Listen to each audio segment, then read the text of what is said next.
Wow, this planet looks kinda cool, and wait, why the fuck is it called Nelson? No Man's Sky Next is quite possibly the best thing I've played in a long time. But somehow, I'm not sure that's good. But more on that later.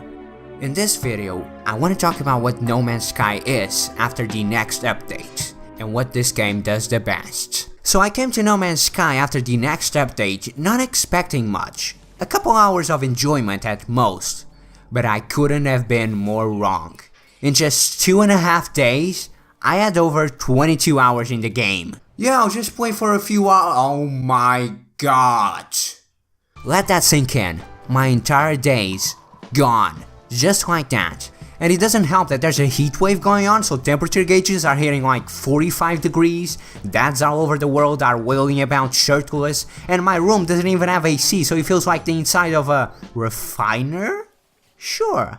But that didn't stop me from getting completely addicted to this game. One of the first things that I've noticed after just a few hours of playing this game is that first of all, Scanner Boy is the cutest thing ever, oh my god! And second, the game looks beautiful as hell.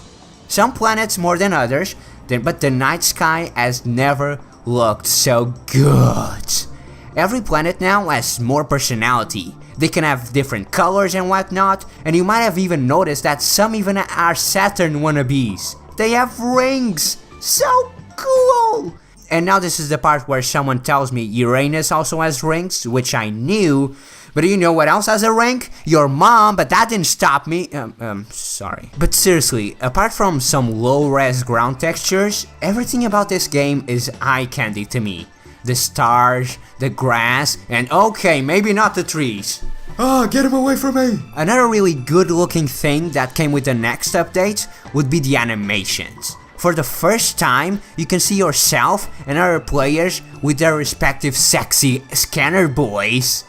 A lot of work was put into this to make sure multiplayer didn't feel tacked on. And you can easily play with your friends, and there's a handful of animations you can play, from simply waving around to calmly sitting down in a toxic planet where everything's trying to kill you. I might call this place Australia. I mean, just look at how friendly these aliens are. Screw humanity, I wanna live here. Speaking of aliens, you can now customize your character with a huge variety of suits, races and colors. You can literally be anything from a normal space person to Mr. Lightbulb Head over here. This is simply awesome. You betcha that Lightbulb guy is mine after this video. As for what you actually do in the game, part of it is just mostly mining and gathering the same basic resources because they're constantly in need. That's one area I wish things would improve, because no matter what you do, you're constantly using up resources. Your life support uses oxygen, which you need to collect. Suit protection uses sodium, which is hard to come by. Even your mining tool uses carbon that you need to collect. Yeah, very often you'll find yourself mining resources that then go back into your gun, so you can then mine the same resource again in an endless loop of despair. Whether you're on foot or on your ship, you're always gathering the same basic rocks for hours and hours.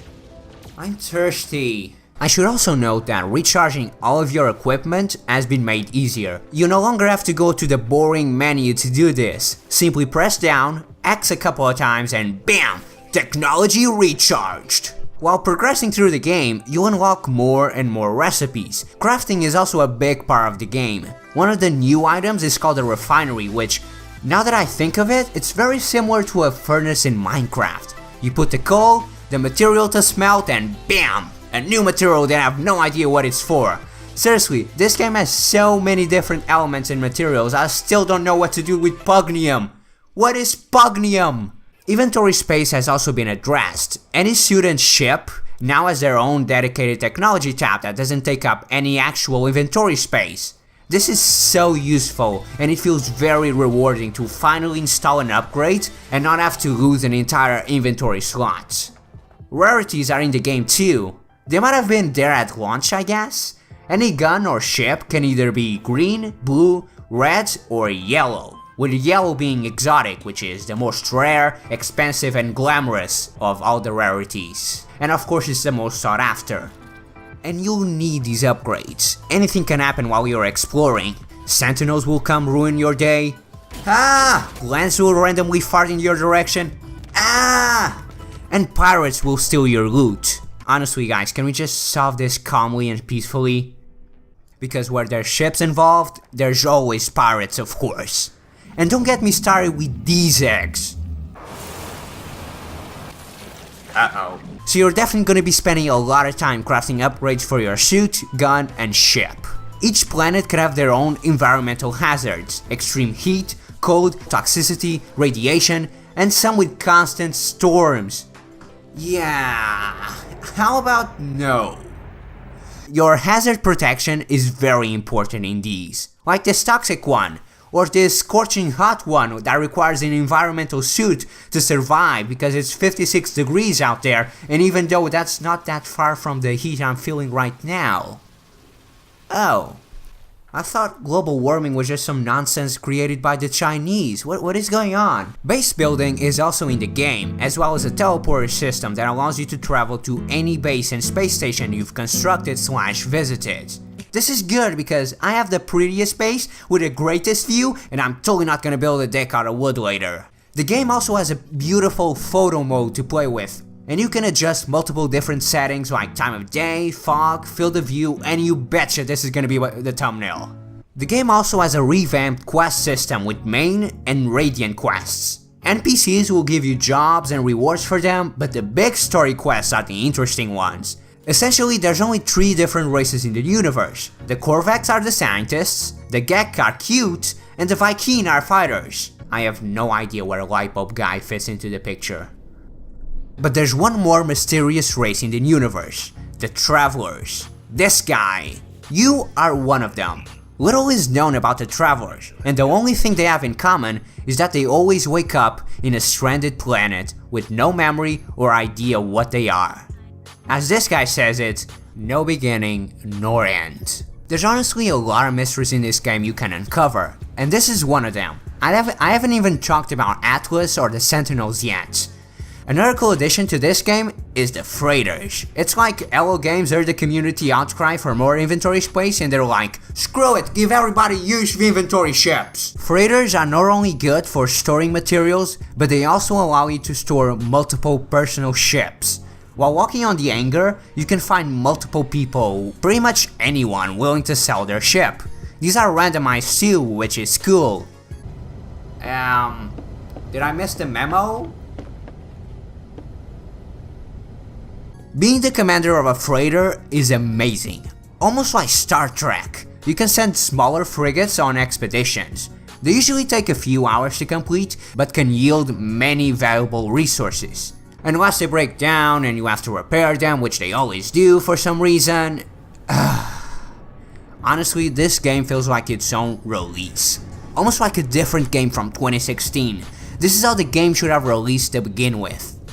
But it isn't flawless. I was hoping to use this rocket boot attachment for my guy because honestly with that name of course I'll grab it, so I went out of my way to find a proper recipe, gather all the ingredients to make it, only to find out it's bugged and now I'm standing here slightly thrusting upwards when I should be really hitting the ceiling right now with my rocket boots.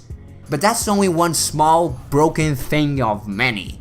One exploit, I guess you can call it that I'm hoping they don't fix is the rocket boost. With this, you can travel across the environment like a breeze.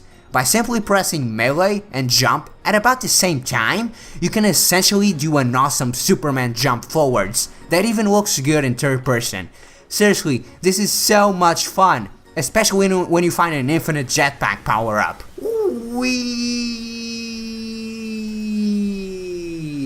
Uh-oh.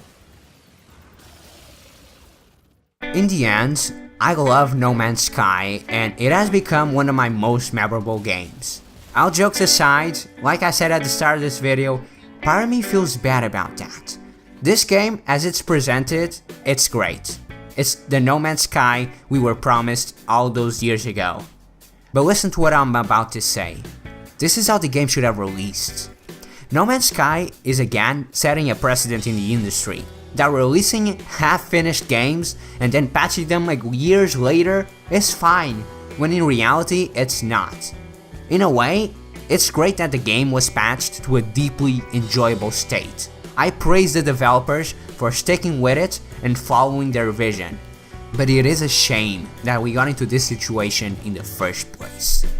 You may be a good, fun experience now, but the first impression still matters. So anyways, I hope you enjoyed. This was, I guess, my review of No Man's Sky. Let me know, I might do more about No Man's Sky. So yeah, I hope you enjoyed. Please leave it a like, and I guess I'll see you next time. Bye-bye. And there's a clip somehow in the end of the video, never mind. Wait, is this poo? Oh my god, it's poo. Ready, set, go!